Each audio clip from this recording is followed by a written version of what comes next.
Remember when you couldn't order a ride at the press of a button? Or get online without hearing this? Or get Domino's delivered to over 150,000 unexpected outdoor locations? Wait, what? Introducing Domino's Hotspots. You can finally get pizza delivered right to the beach, the quad, or the dog park.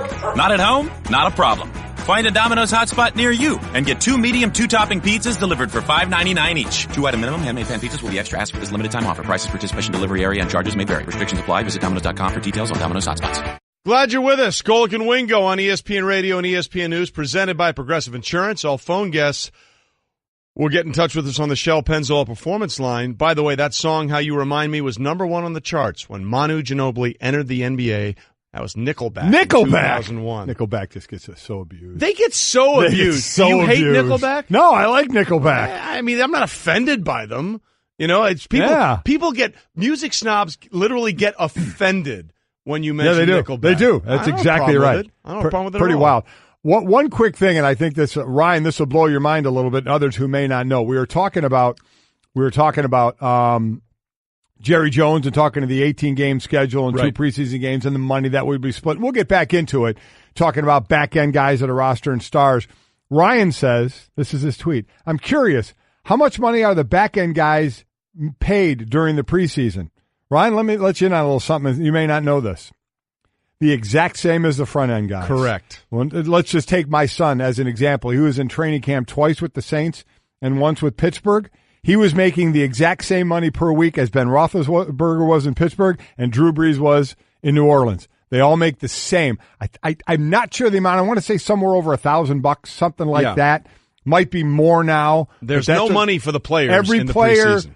Every player, from the best player to the 90th player, makes that during the week in preseason. You make the exact same amount. So understand what is and what isn't. Yeah, right? Ryan didn't. I just don't think people really understood that, and it's something I never even thought about. But to say, yes, there is no disparity in money of best to worst in preseason. Again, so that's something you need to understand, and that's why the idea of maybe 2 less preseason games might be attractive. But scouts and coaches would go nuts if that happened. Because one thing, you understand why an owner wants it and maybe why the players want it, but I'm telling you, scouts, GMs and coaches having just 2 preseason games would drive them crazy. Oh, they would hate it. They would hate it. But this is a money gig. I think we'll eventually get there. And for the players, try and get what you can get along with this. The more money you're going to get because you're playing extra games. Yeah, and just they fought it, and I'm curious to see if the money is what Jerry says, $1 billion. But again, that's an extra $600,000 per player. And $31 million for owners. Well, owners have always made more. I mean, that's just the way it's going to go. That's not like we're going to change that. All of a sudden, players aren't going to make more than owners. You know, that's not going to work that way. So it's just you grab as much of the pie as you can and hope the pie is really big. Speaking of pie, Starbucks pumpkin spice lattes are out now. Yeah. And I got to tell you, I've never had the pumpkin spice latte. It's good. It's not awful. We have a Starbucks here in our cafeteria, and Riley brought these up for us. Riley, you hate the pumpkin taste. I do, but I wanted to see Golic or Wingo try it. It's phenomenal. You only like the smell of a pumpkin candle. Yeah, but you don't like any taste of pumpkin. No. These are fantastic, by the way. You don't like these? No.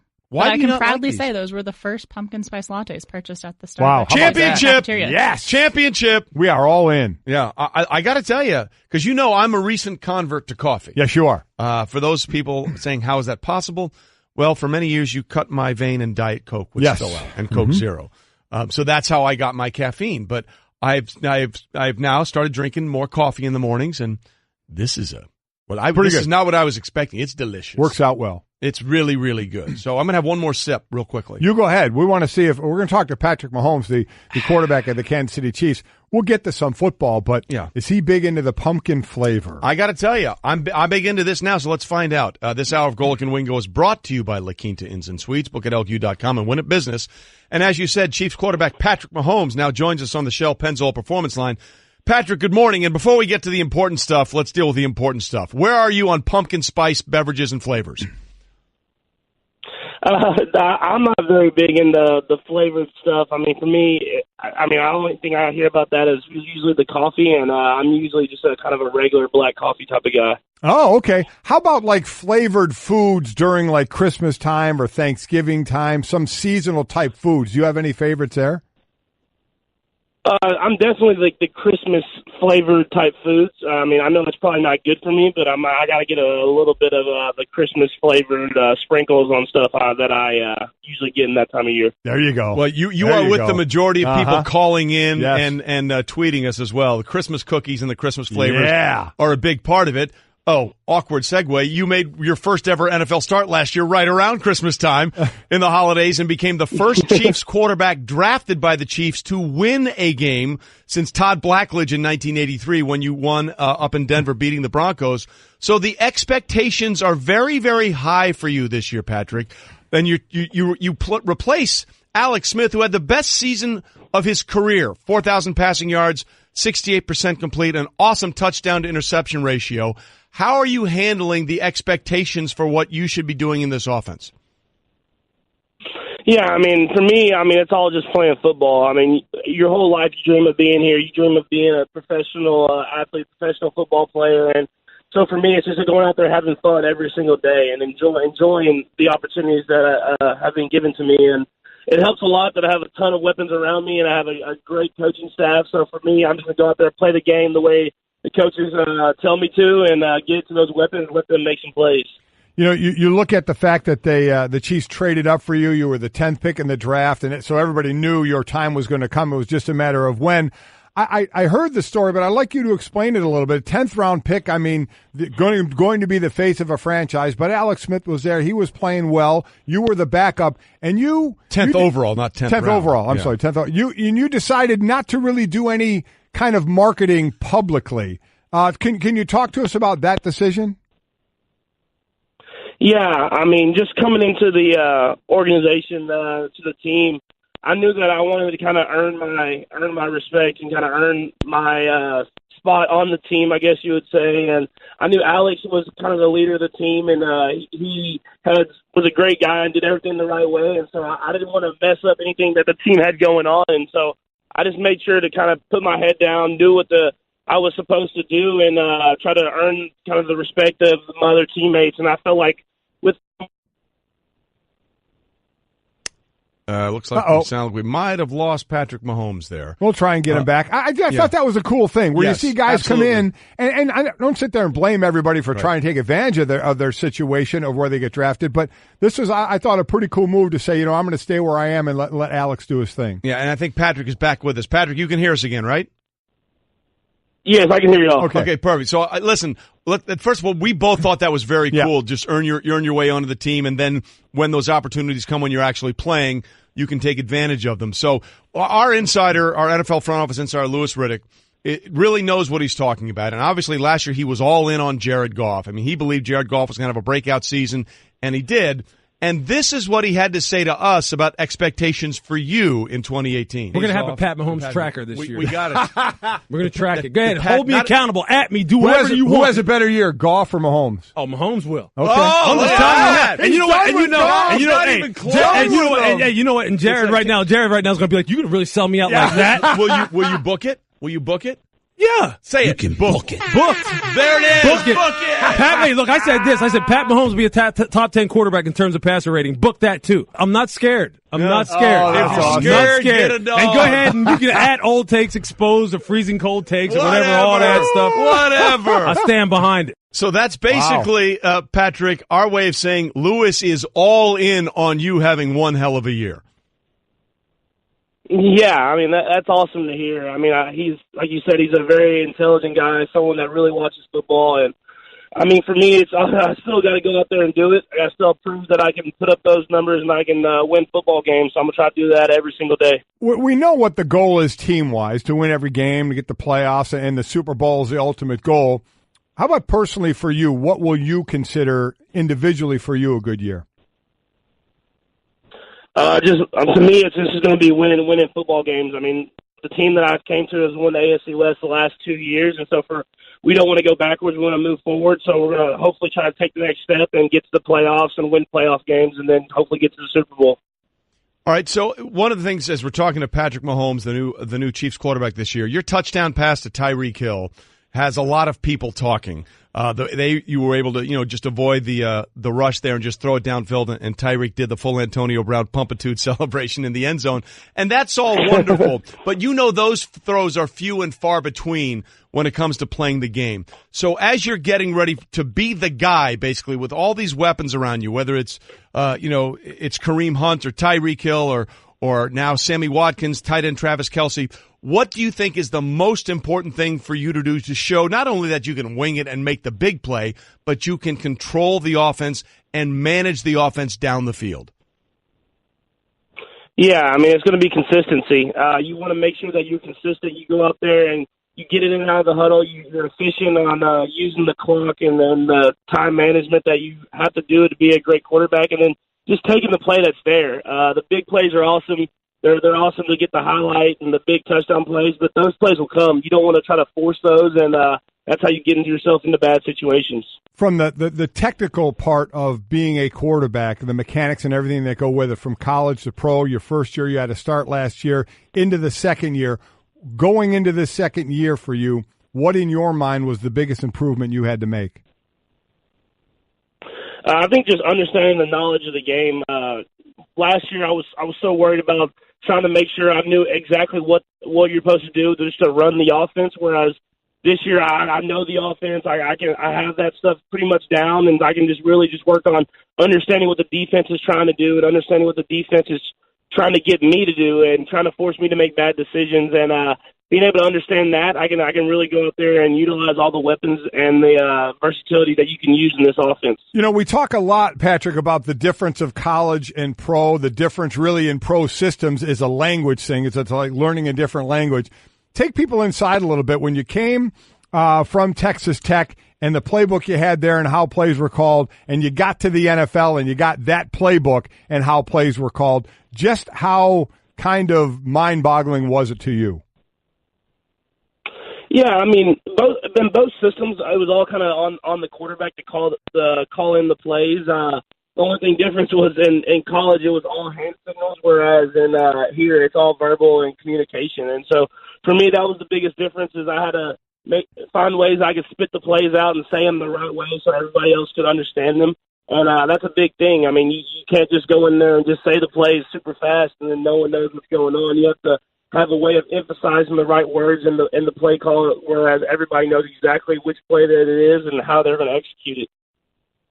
I'm glad that you brought that up about the difference in college, because as we're talking to Chiefs quarterback Patrick Mahomes, people forget at one time in the quarterback room at Texas Tech, it was Patrick Mahomes, Baker Mayfield, and Davis Webb. Yeah. All three are now on NFL rosters. Can you take us through what that was like? Because that had to be an uber competitive environment, because you have you, who was the 10th overall pick, Baker Mayfield, who transferred and went on to become the Heisman Trophy winner, and, of course, the number 1 overall pick, and Davis Webb, who went on to have a good college career and is now on a roster for the New York Giants. How much competition was in that room, and how much were you thinking, dang, this is going to be pretty tough in here? Yeah, I mean, when I was getting recruited, I think Baker and Davis were kind of battling it out, trying to get the starting job. They were freshmen at the time, and I ended up committing there. And when I got in there, it was pretty much Baker had just transferred. It was me and Davis, and I mean, Davis was a starting quarterback then, and I kind of just got in the kind of like the situation with Alex last year, and just kind of grinded and just kind of did what I needed to do to make sure that I was ready for any game, any experience that I got thrown into. And Davis ended up getting an injury, and I got thrown into the game, and I just kind of never ended up giving up my spot. And it was something where Davis was a great quarterback. He was super competitive, and we kind of pushed each other. But at the same time, whenever you got guys that are just trying to be better and make the team better, I mean, you just kind of compete. And Davis was good to me. He never was kind of bad and say anything bad to me or try to put me down. He just worked hard to make himself better, and that's why when he transferred, he got to play at Cal, and then he got to get drafted by the Giants. And same with Baker. I mean, Baker just kind of went out there and just played his game, and he competed his whole life. And so I think as a group of all of us, we just kind of made the best of every opportunity that we had. Talking to Kansas City Chiefs quarterback Patrick Mahomes, number 10 pick overall in the 2017 draft. Andy Reid, known for years, friend of the show. I really respect what he's done, and to make that jump for you says a whole lot about what he thinks about you. Forgetting football, technical on-the-field football, what's the best piece of advice he's given you so far? Yeah, I think the best thing Coach Reed kind of emphasizes to me is just to go out there and play the game. He harps on me every single day about just getting the details and the details. Whenever we get to game day, he just tells me to go play. He always is coaching me up. He's always helping me improve my game. But I think that piece of advice is big whenever you get to the football field, of not trying to be just perfect on everything you do, but playing your game and just going out there and having a lot of fun. Well, let's stay on that subject here for a minute, because Andy Reid does a bunch of great things, obviously, off the field, like you said, Mike, the technicality of it. But as we're talking to Chiefs quarterback Patrick Mahomes, from a technical standpoint in terms of coaching, it's all about matchups and connections. And I don't know if you could have, I don't say fallen because they chose you, but you couldn't have picked a better spot to go to than Andy Reid. You look at all the quarterbacks he's had wherever he's been, whether it's Donovan McNabb in Philadelphia, his best years with Andy Reid, the best year of Michael Vick's career, arguably, was his pseudo MVP season with Andy Reid. He turned Alex Smith from what people thought was a bust into a quarterback that had his best season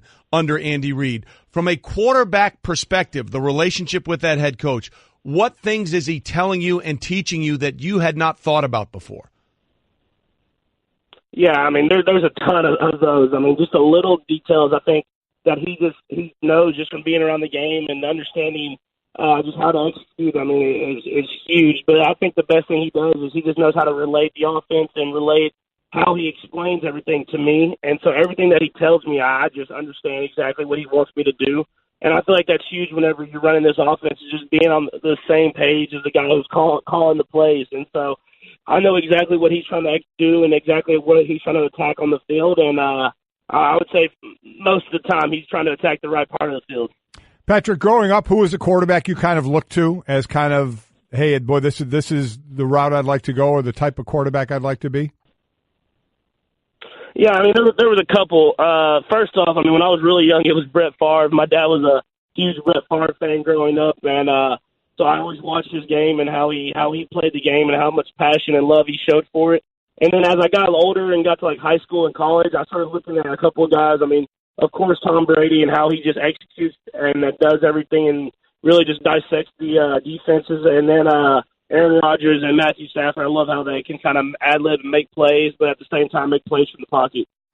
Patrick Mahomes with it, the Chiefs quarterback, and I'm glad you brought up your dad, who pitched for many, many years in the major league. So obviously you've been around professional sports for a long time. What kind of advantage, if any, do you think being around someone or having someone in your family that dealt and played in professional sports prepared you for what you're about to undertake? Yeah, the biggest advantage, I think for sure, was just seeing the top players in professional sports. I mean, looking at Alex Rodriguez and Derek Jeter and just seeing how hard they worked. I mean, people, when you grow up, you see those top players and you're just like, dang, they're just so good. They can just do this every single day, no matter what. But then just seeing the amount of extra time they put into the game and how much extra work they'd be there for hours and hours just practicing and trying to perfect their craft, and being able to see that and seeing how much work it took just to be at the top of the game was something that has kind of I've helped utilize and helped myself of just making sure I work just as hard in order to try to get to that point. All right, as we're talking to Chiefs quarterback Patrick Mahomes, before we let you go, everybody loves the arm strength thing, right? That's the thing that the oohs and ahs, and like we said, the Tyreek Hill touchdown, everybody's still talking about it. If I just said here, stand at the goal line, 1, 2, 3, go, how far do you think you could chuck it?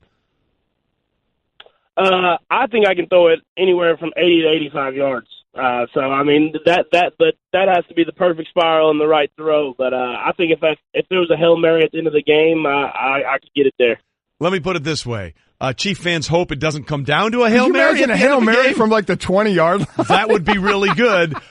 Chief fans are hoping the games don't come down to a Hail Mary at the end of the game, Patrick. But if they do, I'm sure they're nice to know my guy can win a game from the 15-yard line.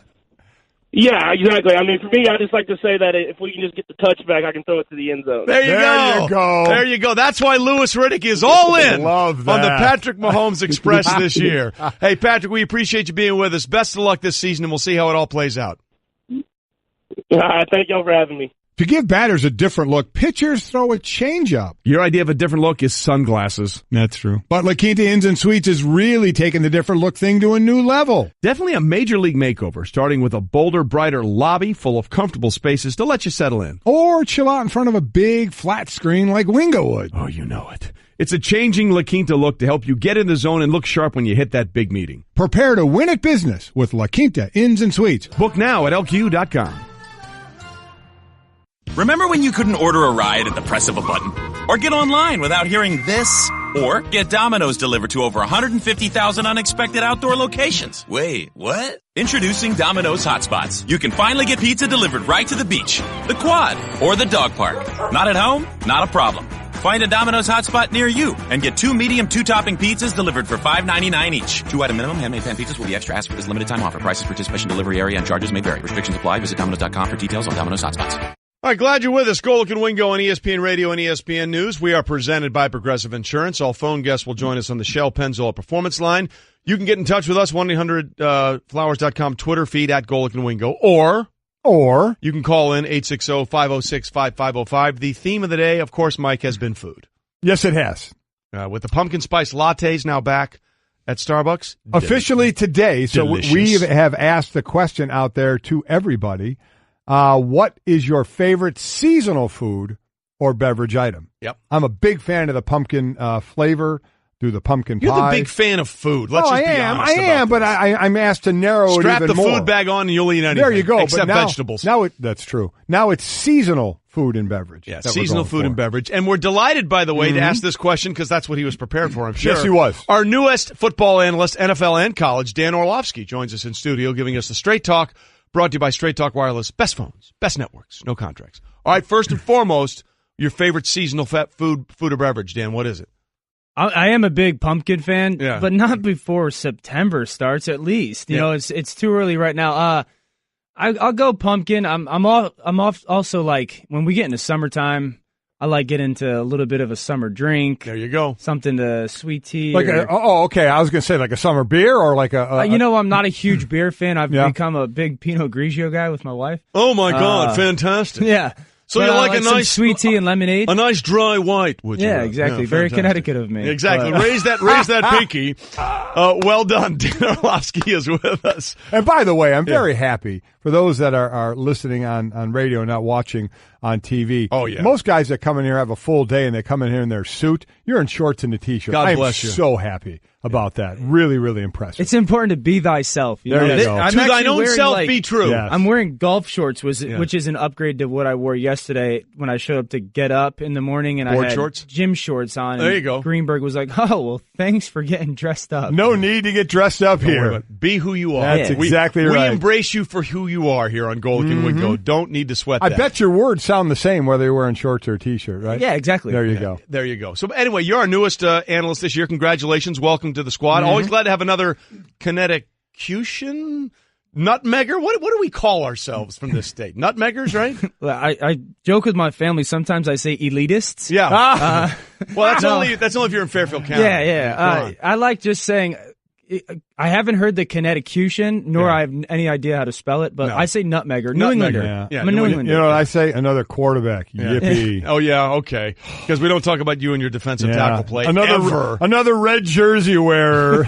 I should have worn a red shirt. Well, look, feel free to hit him, okay, because he's not wearing a red jersey. All right, Dan, we just had Patrick Mahomes on. He says he can throw he said if needed to be in a Hail Mary situation, just get the touchback and I can throw it in the end zone from the 20-yard line. How far do you think you could chuck it today? Right now? Yeah. I'm not getting it past 50 yards. How about in your prime, in your heyday? I think at some point I threw it 64 yards, in like a competition at quarterback. Right. When I was in Detroit, one of the things that we started to do with Matthew Stafford was like once a week, twice a week, we would do some long toss at the end of practice to keep the arm strong because sometimes in practice you can only get 2 or 3 throws that are going to go 20 or 30 yards downfield. So we would do some long toss, and we'd have a competition. Wrong guy to have that competition with. Yeah. But we'd have some competition. I believe Mahomes, we had a play in practice in 2014 where Calvin was running just this big bomb post. Megatron. And it was, Megatron for those people who like that reference.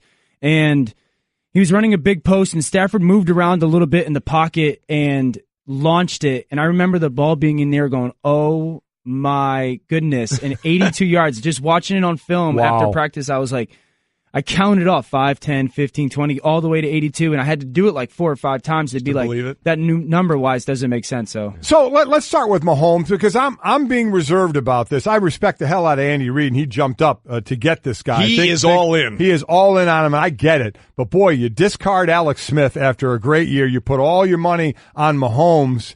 Are you completely listen, I guess nobody can be sold yet. We haven't seen him play, but your thoughts on him in this league?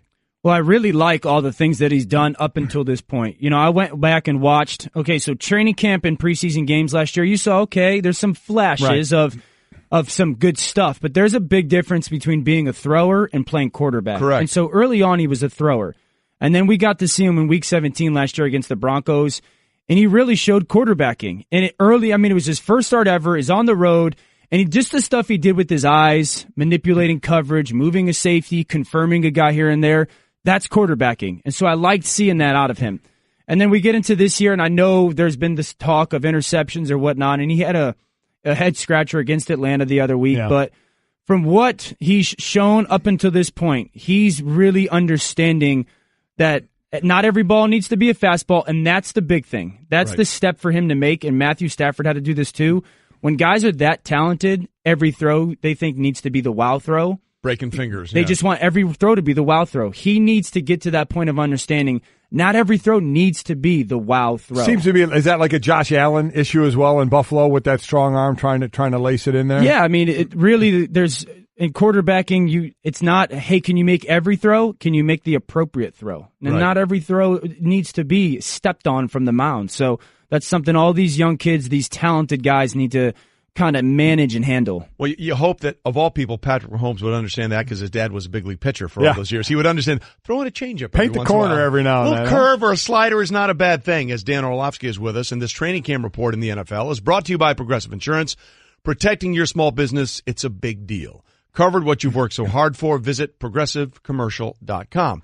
Okay, so I think you're feeling pretty confident then that Patrick Mahomes is going to have a good season with all the weapons he has around him? Tons of weapons. Find me a quarterback that hasn't played well under Andy Reid. Yeah, that's what I said. Go back to like 1980 for that. And just the weapons that they've had. And the kid's super talented, and he's very bright when you hear him talk. So he's going to have his struggles, but I expect a good year from him. And he's not a rookie. This was his second year. But we had a very unique situation in this year's draft. We had 4 quarterbacks go in the top 10, which had never happened before.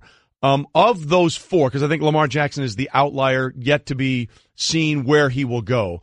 But of those 4, the Joshes, Rosen, Allen, Darnold, and obviously Baker, number 1.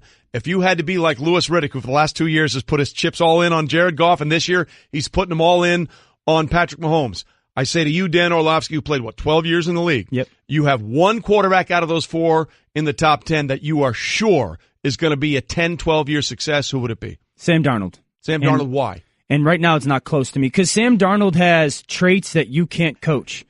It's transcendent traits. One, and at the quarterback position, this matters. He can judge the angles and speeds of how guys run their routes, come out of cuts.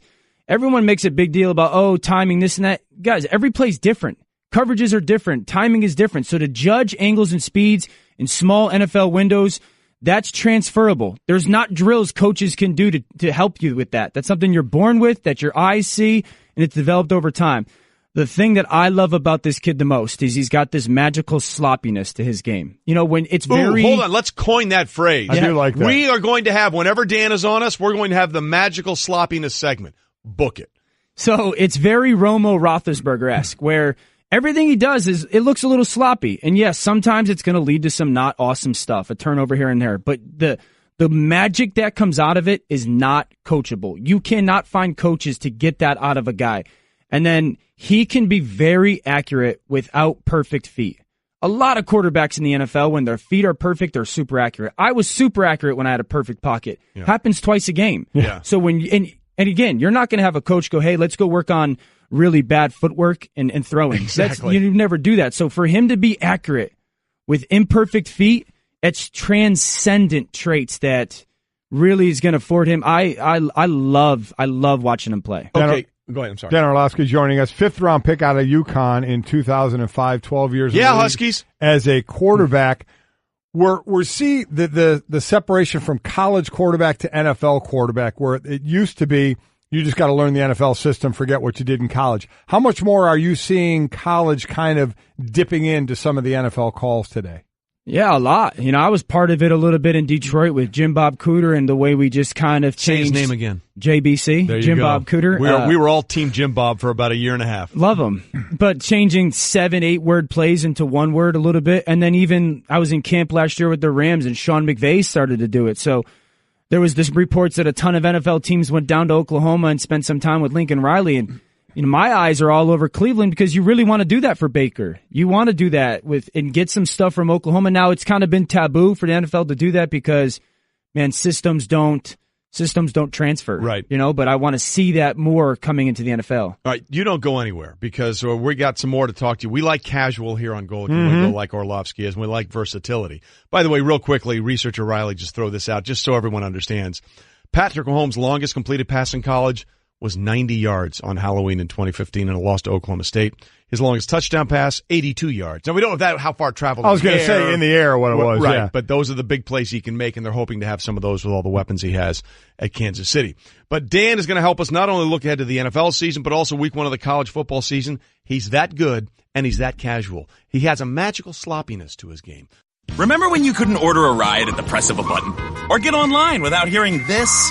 Or get Domino's delivered to over 150,000 unexpected outdoor locations? Wait, what? Introducing Domino's Hotspots. You can finally get pizza delivered right to the beach, the quad, or the dog park. Not at home? Not a problem. Find a Domino's hotspot near you and get 2 medium 2-topping pizzas delivered for $5.99 each. 2-item minimum. Handmade pan pizzas will be extra asked for this limited time offer. Prices, participation, delivery area, and charges may vary. Restrictions apply. Visit Domino's.com for details on Domino's Hotspots.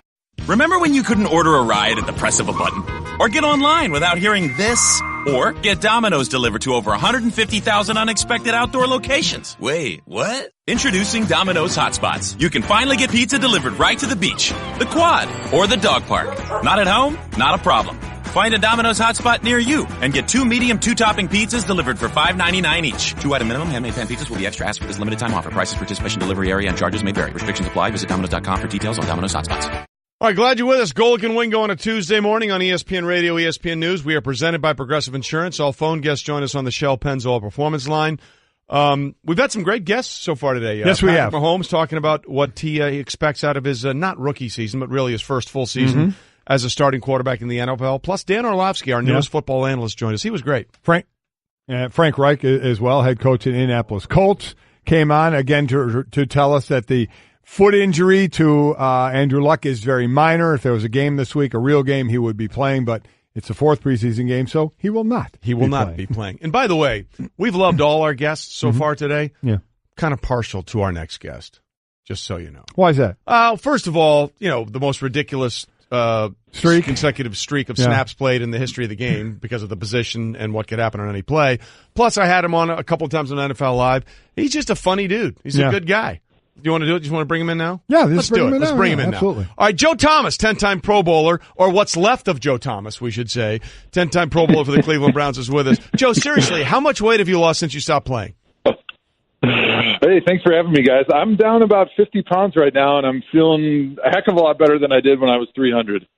Was it always, and I've seen this from O-linemen, they seem to be able to shed the weight the best out of the O-lineman, D-lineman category here. Did you have a tough time on the other side of it? Did you have a hard time gaining weight? Absolutely. I think what you see is a lot of times offensive linemen are converted tight ends. They're those guys that were pretty good athletes, but they weren't fast enough to be a professional tight end. And so what you do is you put weight on them and you put them on the offensive line, and usually they do pretty well. And that was kind of my story. I was always a guy that was around 245, 250 in high school. And when I got to college, I was 250, and they just made me start eating because they wanted to make me into an offensive lineman. So my whole career, really, every meal I had to eat until I was almost bursting at the seams in order to be 300 pounds to be able to maintain my weight to play offensive line. Talking to Joe Thomas, 10-time Pro Bowler for the Cleveland Browns, will walk into the Hall of Fame 5 years from now. One of the toughest ever had, I think, about 1.5 million plays in a row, something like that. Some ridiculous thing. So who's tougher, you or your wife, who is about to give birth to your 4th child? I'll tell you what, after watching my first child born, I think that any woman that has gone through that and delivered a baby is easily 10 times as tough as I am. I would. They have to laugh at football players' injuries, knowing what they have to go through. Oh, they have to laugh at most things we do. Let's be clear about that. All right, Joe Thomas is with us. All right, Joe, this has got to be a weird thing for you because of what we've seen with HBO. There are suddenly expectations in Cleveland. I mean, I feel like the hype around the Browns this year is ridiculous. Some of it is real because I believe there's a culture change, and we've gotten they look and act more like a professional football team than they have in the last couple of years. But some of it might be imaginary because of the show. So as you've been watching, first of all, have you watched Hard Knocks? Have you been watching it? I have. I've been a huge fan. I've been out of training camp for the first time this year in 11 years in Cleveland, so I love getting that little peek into the game and see what's going on in Berea. Okay, so with that in mind, how much do you think of this hype? And people are putting bets on the Browns to win the Super Bowl in Vegas, and reminded the Patriots still play in the AFC. So how much of this do you think is, oh, wow, this is a better football team and they could be good, and how much of it is a little bit of hype from what we're seeing from the show? Well, I think we're getting a little bit of hype and maybe a little ahead of ourselves if we think they're going to win the Super Bowl this year, but I definitely think they're going to be a good team this year. They're going to be very much improved. I think what they did in free agency, especially picking up a guy like Jarvis Landry, drafting Baker Mayfield, trading for Tyrod Taylor, the defense continues to play well in the preseason. I think they're going to have a really good year. I'm really excited to watch them.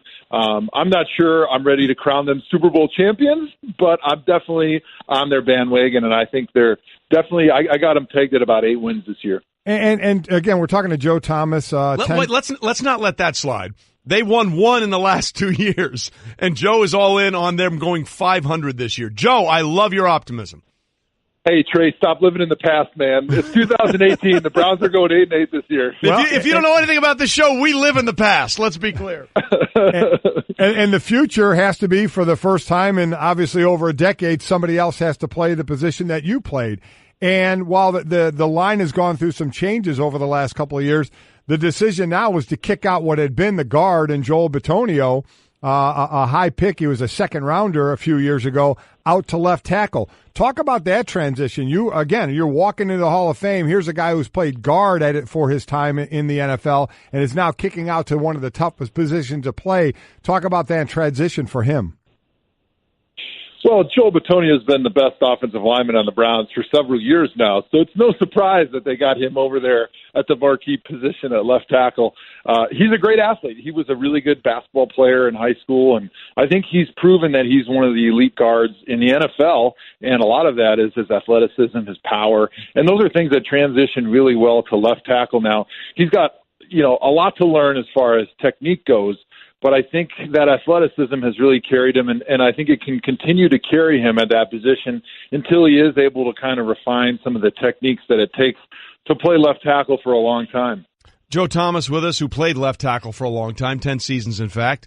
Will walk into the Hall of Fame in 5 years, no doubt about it. He'll be a weekly visitor with us during the NFL season. We're excited about that. First of all, I want to be on the record, Joe. I have said for months now I believe the Browns will win games, not a game, multiple games this year. I want to be clear about that. I've been on this for a while, but one of the things that I found most interesting about what's going on in Cleveland during Hard Knocks is Bob Wiley, the offensive line coach. Let's just say he's big bone. Yes, okay. He's husky. I believe is the word. Yeah. One of the things that's sort of gone viral off HBO is when he's doing the snap count. As he calls out the snap, his belly lifts and heaves at the exact same time. How long have you noticed that little quirk about your former O-line coach? It's funny, when he first came last year, that was one of the first things I think that everybody noticed and had a good laugh about. But there's so many other things that Bob does that's funny and witty that I think after a couple weeks of it, we kind of forgot all about it until Hard Knocks brought it back up in training camp this year. But he's just a great guy, a great offensive line coach with a huge heart and so much fun. And I'm so glad that the country got to see a little bit of his personality there last week. And I hope we get another taste of that tonight. Well, listen, the one thing I laughed the most at in the segment of the last episode he was featured in, that he hates stretching. I mean, everybody's going through stretching, and he said, we won 2 world wars with just jumping jacks, sit-ups, and push-ups, so I don't understand this. Tell me he actually understands the value of making sure large human beings stretch their muscles before they do quick things.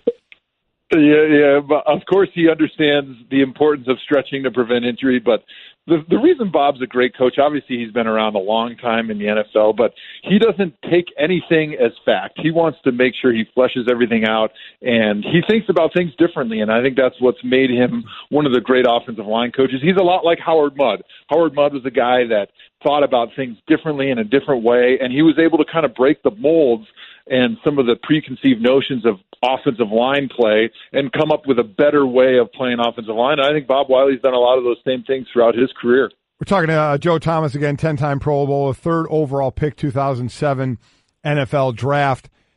You certainly have played when rookie quarterbacks have been on the field. Eventually, the rookie quarterback in Baker Mayfield would take over there, and all the rookies that got drafted, especially in the first round, at some point will take over for their teams. What is your thought about when to put a rookie in, and when that happens, what does that do to the rest of the team as far as sending a message like, okay, we've entered kind of a new way we're going to do business now because we're going to the young guy? Well, I think it's really important for a team not to play a rookie too soon. The media, the fans, everybody wants to see what their new investment looks like. I mean, even ownership, management, people want to see what their fancy new toy looks like out on that field. But it's important because players, they see the guy on a daily basis. They know when a rookie quarterback's ready or not. And if you put him out there too soon, it's going to be a bad thing because people in that organization, they're the players that watch every practice, they're not going to have confidence in what is on the field. And a lot of times when you lose confidence in your quarterback because you know he's not ready yet, sometimes that affects your own preparation, that affects your own performance. And so I think you got to be really careful. And me personally, I like to see a rookie quarterback wait until his second year. Even if everyone thinks he's looking good, if he goes out in preseason and makes some nice plays, if he's looking pretty good in training camp, you still got to be careful of playing him too soon. And I think usually letting him sit and watch for a year is the best thing for their maturation process.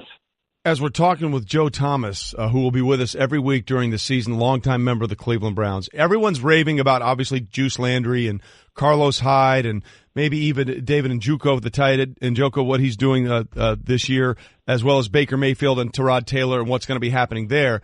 The bigger question, or the big thing that I've taken away so far, Joe, has been the other side of the ball. That defense is flying to the football for the Cleveland Browns.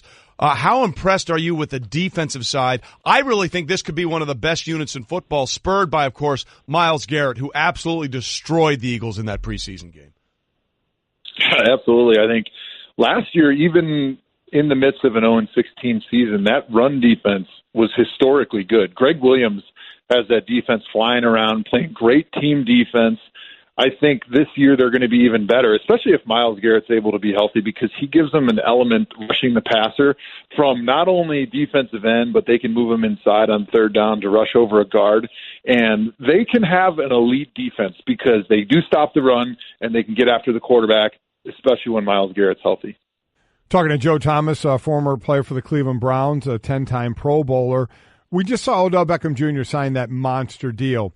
What is it? Take us into the locker room when a player signs a big deal, one of the tops at their position, of if at all it affects anybody else in the locker room.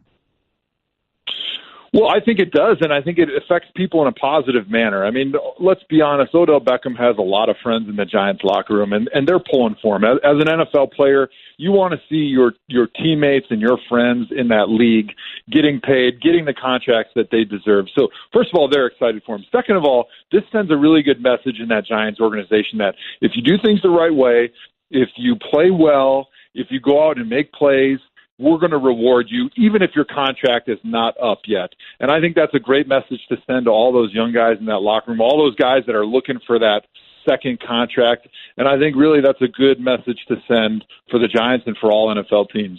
Joe Thomas is with us. And, yeah, the interesting thing about that contract with Odell, Joe, is that really, while it's a 5-year extension for $95 million, as you well know, a guy who's been through this, what matters is the guaranteed money. It's $65 million in guaranteed, $60 million over the first 3 years of that deal. So essentially what that means is this is probably a 3-year contract at $60 million, and then the Giants, if it isn't working out with Odell and maybe Eli's gone, if they want to rebuild, they can get out from that contract. It also means that whether with the Giants or somewhere else, Odell at the age of 28 is going to be able to sign another massive contract.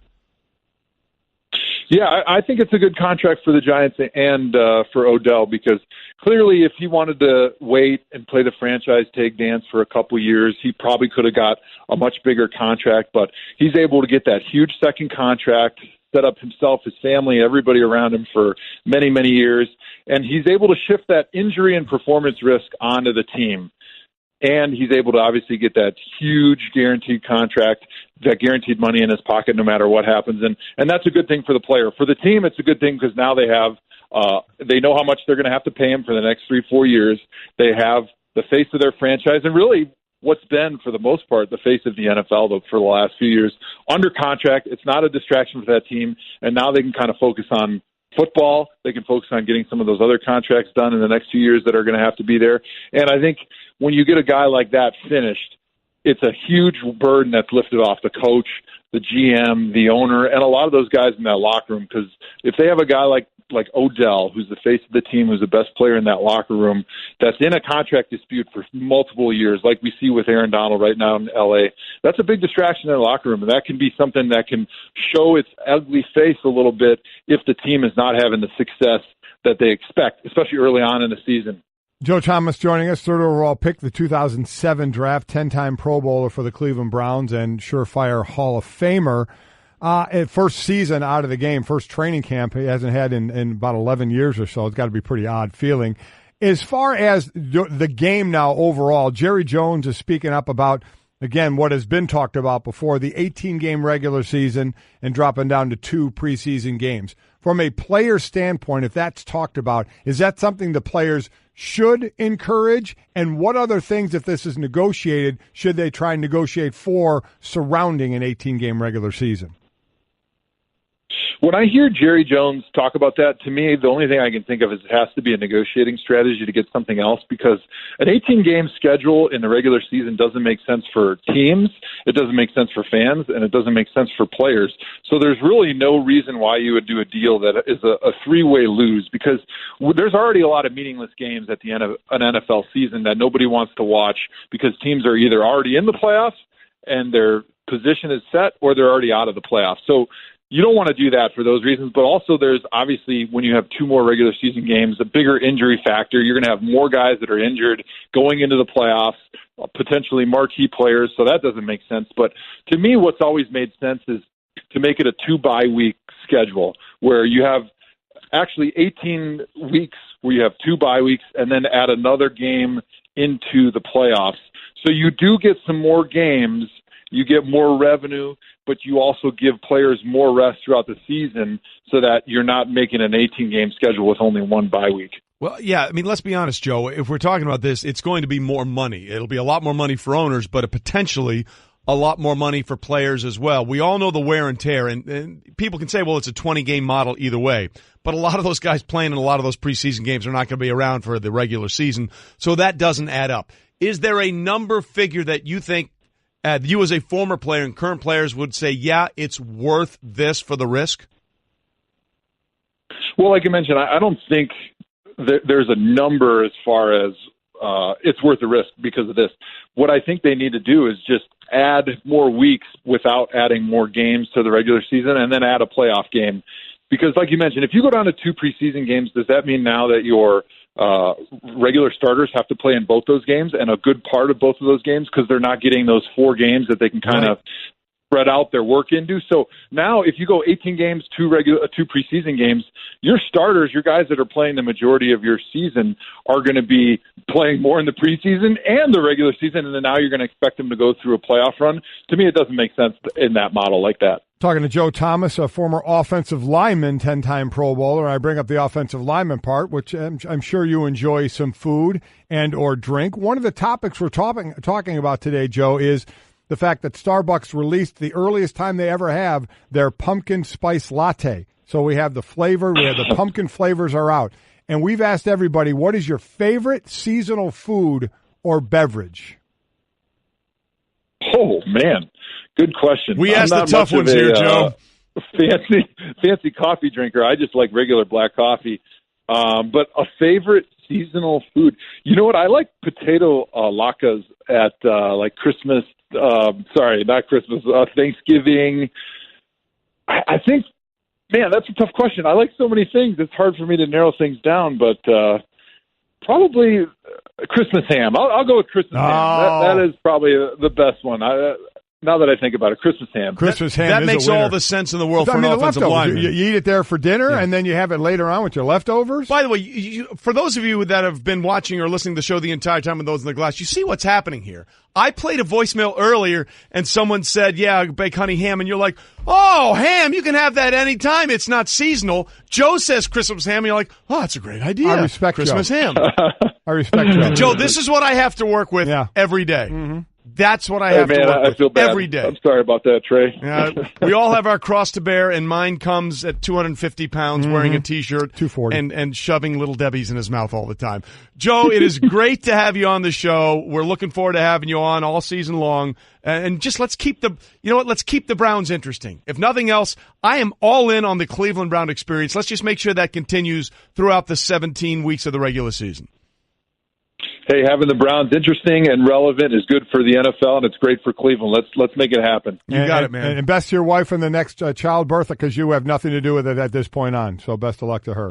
Appreciate it. Thanks a lot. You'll be on the all just standing around sideline team. Yeah. By the way, a place he's never been when he played. Yeah, that's exactly right. Never used to be on the field. This is a new thing for him. I'm really excited to have Joe on all season long. He's just a funny guy. He gets it. Talk about great perspective. Are you kidding me? And how many times did people approach him about saying, hey, want to trade? You can leave Cleveland, get a chance to play for a championship team, had a chance to win. And he was like, no, you know what?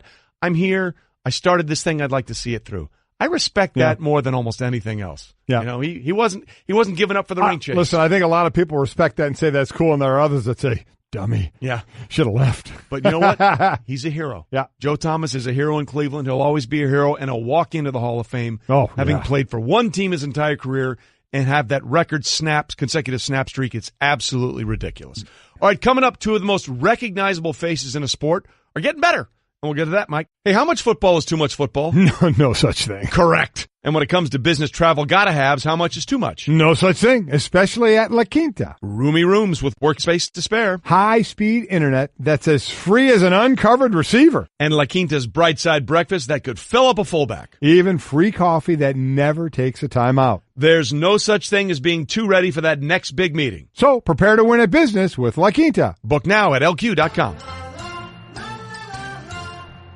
Support for the Golic and Wingo Show podcast comes from our friends at Rocket Mortgage by Quicken Loans. Let's talk about buying homes for a minute. Because of rising interest rates, there's a lot of unpredictability when it comes to buying a home these days. It's causing a whole lot of anxiety with folks. Well, our friends at Quicken Loans are doing something about it. They're calling it the power buying process, and here's how it works. Quicken Loans will verify your income, assets, and credit in less than 24 hours to give you a verified approval. This gives you the strength of a cash buyer. Then once you're verified, you qualify for their all-new exclusive Rate Shield approval. First, they lock your rate for up to 90 days while you shop. Now here's the best part. If rates go up, your rate stays the same. But if rates go down, your rate also drops. You win either way. It's the kind of thinking you'd expect from America's largest mortgage lender. To get started, go to rocketmortgage.com/Golic. Rate Shield approval only valid on certain 30-year purchase transactions. Additional conditions or exclusions may apply. Based on Quicken Loans data in comparison to public data record. Equal housing lender. Licensed in all 50 states. NMLSconsumeraccess.org number 3030. We are presented by Progressive Insurance. All phone guests join us on the Shell Pennzoil Performance Line. And Mike, earlier this summer, we were very sad because someone that we had sort of adopted on this show, it looked like his season was over. But wait, hang on, kids, there's more. I want you to Shohei the way. Shohei Ohtani, who we thought might be gone for the season with that tear in the ulnar lateral, is that what it is? What is it? The ulnar lateral nerve or whatever in your elbow? Something in your elbow that can make you have Tommy John surgery. Tommy Rot surgery, there you basically. Go. Uh-huh. We thought his season was over. The Angels looked at it and said, we think rehab is the best way to go. He continued to hit, had a 3-run homer last night, but perhaps most interestingly, Mike, he threw 50 pitches in 3 innings in a simulated game on Monday, the latest step in his gradual comeback from that sprained elbow ligament. Do you think they're playing with fire here? Well, no. I mean, it's part of the rehab. I completely get it. I mean, if you're far enough in the rehab that has you throwing simulated games, then do it. Now, he wants to pitch a game again in this season. Now, who knows if they'll go that far or not with this thing, but I get it. Listen, rehab is a process, and this is an injury that has been had by many people in baseball. A lot go to surgery and some go to rehab. As in any injury, there are steps and processes within that injury that you follow, no matter what. So while it would seem, I think most people would say, oh my God, why would you have him throw one baseball anytime this season, anywhere? Just wait till next season. Well, it's part of the process. It's part of the rehab process. It's the next step, and you don't really interrupt that. You go through that step. So, I can see that. Again, do you take it to pitching him again this season? I doubt highly that's going to happen. But if part of the process is throwing now in simulated games, hey, that's just part of it. That's fine. I think it's a great sign, obviously. It is. Now, look, there's 17 and a half games out. So, I mean, there's no reason to do anything that would put him at risk. So, to me, I would say, look, obviously hitting has not been a problem for him. This thing is still working, and I would not even think about pitching him again this season, no matter what he wants to do. Again, the question long-term is always going to be with Shohei. What is his long-term prognosis? Where do you think he's going to be best served to the organization, as a hitter or as a pitcher? Well, I think next year you're going to get the same thing. He's going to pitch and he's going to hit. He's going to do what he was doing this year, and we'll see where this goes. Remember, it was an early ankle injury that kept him out of the lineup doing both things, and now with the elbow kept him out of pitching, but now he's hitting. He's got 14 home runs, 40 RBIs. He's hitting 273. 15, hit one last night, the three-run homer. Yeah. A batting cleanup in some situations. Now, again, the Angels brass, they think he's pitching well enough to maybe pitch in games, so we'll see if it gets there and what context they would do it. But I don't see why next year you wouldn't be doing the same thing. If that elbow is healed up and he's pitching well, why wouldn't you do both? Look, it's amazing, and people, especially after the rough spring he had, like, this guy's never going to live up to expectations, and he absolutely lived up to the expectations. He did. I mean, it's not like he's old. Got hurt. No. He's going to be 24. I mean, when the season goes on next year. We are the last show that should be calling anybody old. And if he has the ability to do both and do both well, hey, more power to him, man. Do your thing. Oh, yeah.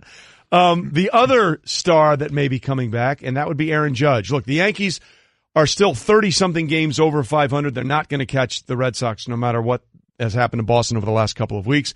But, it was July 26th when he went on the DL basically saying that with that fracture on his wrist, they thought it was going to be 3 weeks. A few weeks, yeah. But it's been over a month now. Right. We've started to see some progress here. He was on the field doing base running and fielding drills for about a half hour Monday at Yankee Stadium under the eye of the team staff. He hasn't gone and stepped into the batter's box yet. So you're wondering when, because obviously you want him for the playoffs. When do you think we might see him in there and actually be back to contributing, not only just in drills, but also playing and, most importantly, hitting? Again, it's got to be a process. Why come back early and just have it be re-injured and have to miss time again? You're in a position now where you're in the playoffs. Now, you're in a position probably to be the one game in the playoffs with the wild card. But as I'll continue to say, you did it last year. You won that game, and you're one game away from the World Series. So all injuries are a process. Now, it gets interesting if you're trying to make the playoffs and you come back a little early. Sure. If you're in the postseason and you're in a series and it's getting down to crunch time, where you would maybe push it a little more. But there's no reason to right now. Yeah. I mean, get healed for what you hope will be a long playoff run. Same with Sanchez. Same with Gregorius, who are all of them are rehabbing right now. You make sure it's right, because the worst thing in the world is to rush it back when you know you're going to be in the playoffs, nick something up toward the end of the season, then you don't have them for the playoffs. Yeah, they're 35 games over 500, and they're 6.5 games out. Be right. I mean, I know there's the optimists in the Yankee fans that say we have a chance to catch Boston, and yeah, I have no problem with people thinking that way. Realistically, not many people think it's going to happen. Get these guys healthy for the run. That's exactly right. And look, but the Red Sox recent struggles, you have some people thinking, hey, maybe it's not going to happen. And Tim Kirkchin lays out the reasons why it won't. But even if it doesn't, why Yankee fans should still be very optimistic. Sorry, I just don't see the Red Sox losing this big of a lead the rest of the way. Mathematically, it's not impossible, but it's going to be really difficult. And with the way the Red Sox have played so far, I just don't see them collapsing. However, the Yankees are pretty darn good right now, and they're going to get incredibly healthy after September turns. They're going to get Gary Sanchez back. He's in the best shape of his life. Didi Gregorius, and soon after that, Aaron Judge. Then they're going to be at full strength, and they will be a nightmare in October at full strength, believe me. So that's the scenario. Look, if you're the Yankees, all you want to do is get healthy and then pray to the heavens that you don't see the Houston Astros in the wild card round. Nothing against the Oakland A's, but I think we all believe that in a one-game playoff scenario, you'd much rather face a team that doesn't have a bona fide ace, and the Astros have two. Yeah, Houston kind of hitting their stride right now. Yeah. They haven't lost since Altuve has come off the DL. I think, 6-0. Are right in that area, 4 or 5 or 6, one right in there. So they're playing well. So you're right. It does seem like it may be Oakland at this time, and it is one game. Right. And one game, certainly in that one game, you never know what can happen, but it still makes more sense for the Yankees to just make sure you follow the process of getting healthy. I don't think it's a situation at all where anybody should be trying to come back early, like other situations may say. Yeah, let's get back early. This isn't one of them. Well, no, and then there's the Astros, as you said, they haven't lost since Altuve. By the way, that double play that Altuve pulled the other day, just perfect. I mean, that was so smart, and for him to know that he could still get the guy at first by letting that ball drop in front of him. Let's just say that Altuve and the entire Astros roster, they feel pretty good about themselves, having been there, done that before. Alex Bregman, again, basically saying, guys, don't at me. Here's the thing. We were banged up. We get healthy, we're the best team in the world. I just love the way. Here's the thing, man. We're the best team, so whatever. Wasn't it? Bring your heat, boys. Was it J.D. Martinez who said that? Or no, was it Chris Sale that said they're the best team on the planet? Right? Didn't he say that as well? Yeah, it was Chris Sale. So we got a discrepancy between the Red Sox and the Astros. Yeah. Who the best team in the world is right now. Well, maybe they'll get to settle it on the field. With all due respect, one has the World Series title. I still think that until you take that away from them, and it's not like a fluky thing. Yeah. I mean, they're still playing at a very high level. There's 3 teams with at least 80 wins in baseball. All 3 of them are in the American League. 2 are in the American League East. And then there's the Astros, who have 81 wins and are 31 games over 500. As good as the Red Sox have been, we know this Astros team can win it all. So we'll see if the Red Sox can win it all. Golic and Wingo, presented by 1-800-Flowers.com. Surprise a friend or loved one today with a bouquet from 1-800-Flowers.com. When you order a dozen multicolored roses for only $29.99, you get another dozen absolutely free. Go to 1-800-Flowers.com/ESPN. Mike, we're here for you, no matter where you are. And one of the smallest countries in the world needs our help to continue a storied sporting tradition. And for that, we are suggesting go to the streets of Philadelphia. When it comes to hiring, you don't have time to waste. You need help getting to your short list of qualified candidates fast. That's why you need Indeed.com. Post a job in minutes, set up screener questions, then zero in on qualified candidates using an intuitive online dashboard. And when you need to hire fast, accelerate your results with sponsored jobs. New users can try for free at Indeed.com/podcast. That's Indeed.com/podcast. Terms, conditions, and quality standards apply. Now we're going down the road of Dan Aykroyd in Trading Places, where he brings the salmon through the Santa suit. Oh, yeah. And now we're talking. Hair, and if you get arrested, hair all over that. If you get arrested, Phil, for crying out loud, Trading Places is a classic. It's from your town of Philadelphia. Get out of here with that. Did you call him Phil? The movie's from 1983. Yeah, I did. I called him Phil. Well, just come out. Phil. Who the hell is Phil? Cut that one. Sports Center brought to you by DraftKings. DraftKings is hosting a fantasy football contest for Week 1 with $2 million up for grabs. Get the app or go to DraftKings.com. Do that now. Use the code GOLIC. Play free with your first deposit. The minimum is just a $5 deposit. That's required. Eligibility restrictions do apply. Check out DraftKings.com for all the details. All right, Golic and Wingo here with you. And if you're wondering why we are playing the streets of Philadelphia, it's because one of the tiniest countries in the world, Mike, has a problem, and the people of Philadelphia are the people to solve this problem. It's Malta. Can you look at some point, Riley, just how small Malta is? Info on Malta. Malta. By the way, in the ridiculous things we ask for, I bet you Riley never said, I'm wondering today if I need to research Malta trivia. I'll take Malta for 400, Alex. So for the last 200 years, the Bay here has taken center stage at the end of August when the town holds a feast for its patron saint, St. Julian the Hospitaller. Yeah. Okay. And a greasy pole competition is held off the promenade. Okay. Yeah. So here you go. In the tournament known as Gostra to the Maltese. By the way, I'm actually watching video of it. It is freaking hilarious. So just envision this, everybody. A 52-foot pole covered by 15 liters of lard. AKA fat. Yep. Fixed at an angle from the promenade into the sea. Yeah. Competitors try and grab 3 flags at its end. Here's the 3 flags. Blue and white one, dedicated to St. Mary. A yellow and white one for the Vatican. And the Belgian tricolor, since St. Julian is believed to have been born in the Belgian Tower of Ath. There you town go. of Ath. Yeah. Ath in 7 AD.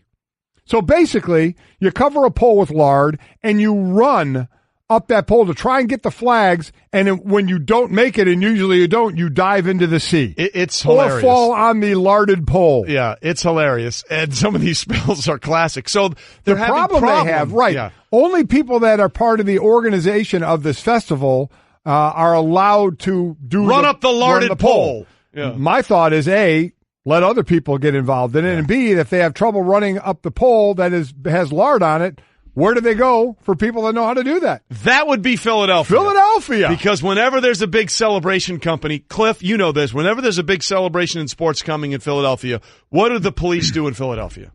You got to grease up those poles. Because why? People are crazy enough to actually climb them. That's exactly right. These are completely vertical light posts in Philadelphia that have been larded up, and people still make it to the top. Yeah. They laugh at Malta's angled pole. Yeah, now they laugh at that. Now, the only difference I will say is these guys are actually running up the larded pole. Do you have to run? Well, everyone is in this video. I'm not sure if you have to.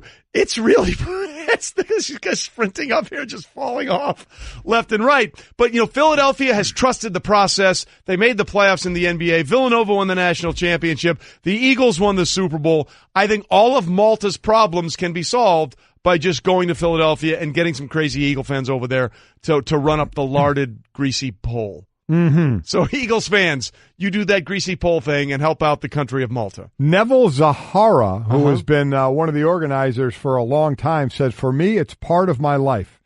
Here's a quote from him as well. "The trick is to concentrate and not be scared of it. You can get hurt, as in any sport, but you must not let that get to you. Fear must leave your mind." The sport of running up a lard pole. Wow. Things I never thought I'd hear. So anyway, that's one thing that sort of got our attention. The other thing today is the pumpkin spice latte is coming out from Starbucks, and we were wondering what's your favorite seasonal food or beverage that you like, and we had a ton of them coming in on the voicemail line, and here might be the all-time favorite that we overlooked. Yeah, pumpkin stuff is good. Thanksgiving leftover egg rolls are better, but if it's got to be one seasonal thing, it's got to go Girl Scout cookies. Right? Girl Scout cookies, Wait a minute, hard to beat. What was that second thing he said? Leftover... spring rolls? Thanksgiving? Spring rolls? Let's play it again. Thanksgiving pumpkin rolls. stuff is good. Thanksgiving leftover egg rolls are better. But Thanksgiving leftover egg rolls. Is that a I've thing? never heard of that in my life. Neither have I. But I mean, I'm going with the Girl Scout cookies. I'm a big fan of that. How we missed that one, I don't know. Yeah, it's a great call. Here's another one. Hey, it's Jeff from Houston. Okay, so for me, I like taking the peppermint bark candy and crumpling it over eggnog ice cream, and also Pop-Tarts are a food group. Okay, so see, he's trying to appease both of us because basically, I'm all in on the bark. He liked the bark. He put it over eggnog ice cream, which is kicking it up a notch to the next level. And then he also went with you saying, yeah, Pop-Tarts are a food group. And by the way, a quick Malta information. Why wouldn't we? And we compared it to Philly, correct? We said Philly can go over there and teach them how to do that. Philly, there's about 1.56 million people in Philadelphia. Yeah. In the country of Malta, 429,000. Philly fans, do what you can. Eagle fans, go over there and help the city of Malta. Help the city of Malta become more in tune with their country. Yes, the country of Malta. Help them become more in tune with their lard climbing abilities. Pole running. Who knows? Hey, tomorrow, Falcons head coach Dan Quinn, Louis Riddick, and Kirk Herbstreit will join us. Hey, real quickly, it's going to be hot. You want to play golf today? Oh, wow. No. Jerk. Remember when you couldn't order a ride at the press of a button? Or get online without hearing this? Or get Domino's delivered to over 150,000 unexpected outdoor locations? Wait, what? Introducing Domino's Hotspots. You can finally get pizza delivered right to the beach, the quad,